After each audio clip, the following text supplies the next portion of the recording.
Mamang chahigi May 3 kuki narco terrorist singna landarakuna mayum sing maina tumna thadokibadagi lanjelaktuna hauze Thobal district relief camp singda leiriba internally displaced person singi oiba kauna grass crop product ki matangda nimit marini chathagadaba training ama ngasidagi khangabokta leiba rice research station da hogdokre district administration Thobal na sinduna ngasidagi hauriba training program adugi hogdokpaki thoramda deputy commissioner Thobal Ahanthem Subhas IAS AC2DC Thobal Urban Hanglem amadi training instructor Inmate Angom Sangita amasung handicraft ki proprietor trainer Khundrakpam Latana dice member oina saruk yaki training hongdokpaga mari leinana DC Thobal Ahanthem Subhas na haikibada yum thadoglaga lanjen raktuna Thobal district relief camp ahumda leiriba internally displaced persons IDPS singi Senthok lambi lehenabagi damakta mamangdagi hongna tongan ba training kaya piduna makoigi senthok lambi da achoba mating pangduna lakli ngasi phawbada Thobal district relief camp singda leiriba inmate singna Sajaba tongan ba potlam sing Punna Lupa Lakh nimpalom Yonba ngamkhre district administration asu inmate singna Sajaba pot singtagi oiba one day mega sale sama DC complex da pangthokre haiki DC Subhas na makata na hai matamgi matung ina AC2 DC Urban Hanglemna Mapan Lomgi farm kaya contact tawduna mari thamlakpadagi inmate singna sariba port ki demand helakpadagi hana sariba sing asina piba ngamlaktaba maramna anoba inmate singdasu training piraga achoba mateng oinaba ngasidagi nimit mari nige training asi hawdokpani haraduna training fanglaba singnasu hena kanna hotnaduna isage senthok leinaba hotnasi pot saraga sitlaroidra haibagi mipaibasu leibiganu sarakpa pot khudingmak leingakna logani adugi su mathakta district administration asu sales tawna bohonaduna inmate singi khusuma chapchana fanghangani haiki Thobal district asida ekoigi mamang sahigi megi humdagi thokliba ekoigi amna labak thiba manipurgi Pothok asidagi ekoigi Thobal district relief camp ahum khaklai ahanbada ekoigi district sports complex Kodong Kopi ani subada sigi rice research station amasung Lomgi higher secondary school da district administration Thobal na mamang dagi hauna ekoigi lanjen naраklaga yum thadоklaga Thobal district ta changjapam dauraga leiriba internally displaced person singsibu makoigi senthok lambi lehanabagi damakta mamang dagi ekoina makhan gi training mayam mo piduna nangli koina ningsing bayai mamang da ekoi OJS haiba NGO group ama nam akoigi khangabok relief camp sida ekoi kauna RC ki training bibiki aduga loina KVK Thobal na shu ekoigi candle saba detergent making gi training program makhan mayamam piduna relief camp asida leiriba mioi sing asigi punsi rol da aduga masagi senthok lambi khara leina bohna bada achauba mateng ngasi fawda pangna lagli ngasi fawda ekoida leijaba record ki matungina Thobal district ta leiriba relief camp da leiriba mioi singna Sajaba yamna maru oina kauna products candle amasung ekoigi detergent items mayam je punchalaga ekoida phangba report tawda ngasi ekoi kem ahum khak leijaraga jo koi Lupa Lakh 9 gi pot ekoi ngasi bukka yonba ngamjagre district administration azu mamang da sinjaraga ekoi one day sales event ama egi DC office complex mukta da pangthoki adubu ngasi di matam je sum horak pai matungina yam nungai ba mana aigi now Arvin Anglem pa koigi IS professional se mana district attachment hek lakh dagi sir masigi je koi scale of tawna bo na jen taw dagi mana mapan gi farms mayam manipu gi farms mayam ama tie off taw gi rakudagi demand si na helakpa kauna gi production je piu haibagi aduna aikoi gi hana leiriba mioi sing si khaktana saba ngamaktabanina aikoina atopa base amasu aikoi masi training piraga aikoida lagliba demand singsi khangnaba pina bhanabada achoba mateng ama oigani haina khanbadagi aikoina ngasi si nimit marini gi program asi aikoi ngasi dagi sinjabani masida aikoi relief camp Kodong Kopi da leiriba relief camp da leba mioi singsu yaure total oina aikoida register tawraisi 39 kanoni aikoigi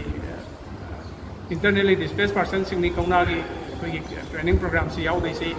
yam nungai bomna masida koina haining baji Masidagi ayang pangako paisaje na koy nasana direct oina pangjaragado ngakani middleman amta magi commission nung chahodana nangna sajariba nangna sujariba dugi matungina nangi phangmam thokpa paisa chap chana phangangani haibasima ekoi district administration gi side tagi thamge aduna hena honasi government gi side tagi hujikti manipur government gi manipur handloom and handicraft corporation aju handicraft products sing ji arai bise pulap loksal labne baduna na koina saraga pot yonba sit oidra haibagi awaba kaimta lebiganu hek saraiba pot khudima government na lawgani government na lahudaba ga aina toraga ai sales taunaba ekoina angamba thak tonaraga na koi kusuman loina phanganna bhotnagani haibasima ai thamjage ekoi mai bamna ekoi gi master trainer oidaisi ani amana kes lata devi ko koi khangabok tagini aduga amadi Sangeeta अखोई सिगी केम सिदा लेबा हाना हैरगा लाको नते ममांगी training सिंग याउबदगी फजना खुलोइबदगी ngasi मा लांजिनरगा लाको ngasi master trainer ओइना चलगा अखोई अतोप अतोप महमदसु मा training क्या पिग्रे मसिगी दमकतसु अखोइना थागतु फोंदोकचरी मखा ताना लेंबी रगलिबा ngasi की ट्रेनिंग याउबी गदोरिबा पुना मक्सिना थावाई याउना कोना बिरगा इसा इसासु अहेनबा कोई स्किल जे हपचन बिरगा हेना पैसा थोकना होनबदा कन्न होनमिनसी डिस्ट्रिक्ट एडमिनिस्ट्रेशन साइड की अवाट खुदिमक अइना पीगनी हाइबसी मैना कोइदा ngasi प्रॉमिस तरमिसनी अदुना यामना सक्सेसफुल ओइबा नुमित मरिनी की ट्रेनिंग प्रोग्राम अमु ओइना कोइ होनमिनसी ट्रेनिंग प्रोग्राम अदुदा डिस्ट्रिक्ट असिगी रिलीफ कैंप अहुम Wangjing Kotonpokpi sports complex Lamding higher secondary school अमसुंग राइस रिसर्च स्टेशन खांगबोक्ता लांजेलक्तुना लेरिबा IDPS कुंट्रा मापन सरुक यारी अखोई रिलीफ कैंप थवाल लेबे रिलीफ कैंप सिंग सी मोइगी लेबे सेंथोलम मोइगी लाइवलीहुड जे अखोइना कमाइना स्केल अप तौबदगी हाइबगी पजल लम लेबे जे अइना कमाइ सोप तौगे तौसिगेना वखन खलकपनेसु अदुदा तौगे खनबसी कादा फमगदी यादना जे फील्ड चटलगा हंगेको अदे मोइना सारिबे पोट अदगी कौनागी ग्रास क्रॉप प्रोडक्ट सासिदा लेसे याम मखुनाना सारे सी मयाम से उरेजे अदे खले अइना लू अखोइना ख्वाइदगी मरु ओइबदि पोचे सारगा मार्केट ता डायरेक्ट लिंक तौबसिने मरु ओइ मरक्ता मिडलमैन याउदना सिदा फैक्ट्री अमा ओइरगा सिदा चहुम पीबदो डायरेक्ट कस्टमर चहुम योनबा अदुमाइ तौदादि अतोप लेइबा मार्केटुगा कंपटीशन लेइदुसो अखोइना हेगतपा ngamaga डायरेक्ट रिलीफ कैंप ता लेबिबा इमा इबेल दगी चिलिनाउ मैम सिंगे मोइदा काना दुइनेबा अदगी अखोइना डिपार्टमेंट मैम से लिंक तौबा होरे आइगी कलीग्स ता कइदा पुलिस डिपार्टमेंट दा लिंक तौरे अदगी आइगे थाइना ट्रेनिंग तौमिन रखिबा आइगे का अतोप स्टेट की अखोइगे IS बैट्समैन कामुरा कनेक्टर मोइना पोचे यामबा सैंपल लोइने लोबा होरे लिसिंग 3 गी 5 गी 3 की अदगी अदुदगी आइना खले सिनादि यारो सिदai हेंगतबा यारोइना अदगी अखोइना नॉर्थ ईस्टर्न काउंसिल की वीडियो अमका तानरे लाइबक फबना को मासी मणिपुरी नुपी ओरमेको बिजनेस डेवलपमेंट ऑफिसर मोइना लिंक तौरगा मोइना हाय मोइ मखादा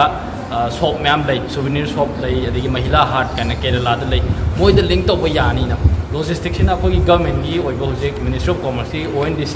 open network and digital commerce ना मोइना हैंडल तौगे अदुगा साबना नोइ सिदai सारगा हाना मांगजौना हदक थागी लिसिंग कुन मुकी पोट लोगे सैंपल ना सीनी सिगी डिजाइन पामी सिगी मचूद पामी सुमाइना साबिरोना अदुबो अखोइ रिलीफ कैंप सिदी यामना सिदा लैबा इमा इबेल सिंगसी यामना युम थादोगा युम नांजिंगनरगा वाना लाकपनिना मार्केट की अखोइ चटनरिबा कंपटीशन से अदुबक्ति यौबो ngamdaba पोथोक से चाउना पुथुपो ngamdana अदुदै वखन जे खलकपनि सरगा तानरे सर सुभाष का ताना जरगा सरना अदुदी फरे ट्रेनिंग अमुका हन पिरसिन मरमदी हुजि रिलीफ कैंप दा लैबा सिंगसे हाइबदी यावरेबा याम हाइबा यावरे मिक्स ओइबसे हाइबदी खराबना याम हाइबा मखुद याम नामना साबा खराबना काबक साबा खैरगा कोइगी बेग अमा साबदा ओइना खितंग चाउगिबा येना खितंग पिकबा अदुगुमा मानदा मार्केट ददी अदु थिरक्ते मोइना पामिसि पोट मोंग ताबा पोट पामी फजबा पामी कोस असुब पामी अदुगा मखुद कुप्पा नानबा पामी बा दai खले ओ अदुदी अखोइदा रिलीफ कैंप दा लैबा रिलीफ कैंप अहुमदा लैसे खरा हाइबा यावरे तांका कोइन हाइबा यावरे सुंगंग खंगदिबा यावरिना अदुना फरे मखोंग सेंगनाबाना पूरा कांसेप्ट से अमुइन सेंगनाबाना मोइदगी बेस तगी होरगा ट्रेनिंग ऑन पीएसएन अदुगा जिकी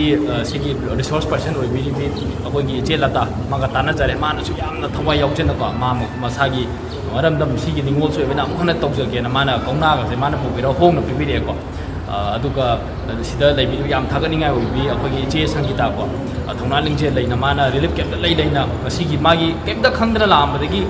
ऐसे ओजा अमा ओइना लेवल का यूरोप से हाइबिदि अखोइ मियोइबना एफर्ट से थादरबा